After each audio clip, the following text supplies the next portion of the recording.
ξέρω και μια υποσημείωση.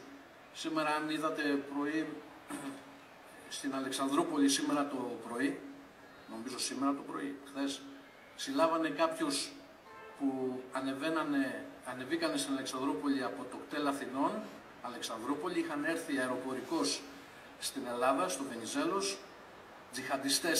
τζιχαντιστές όμως, γιατί τους τσεκάρουν και είδαν ότι είναι αυτό, και μέσα στα σακίδια τους είχαν, λέει, χατζάρες. Θα πω κάτι που ίσως ενοχλήσει. Δεν ξέρω αν είναι και ποινικό αδίκημα και μας μαζέψουν. Βαριές, εντάξει, θα είναι πρώτη φορά.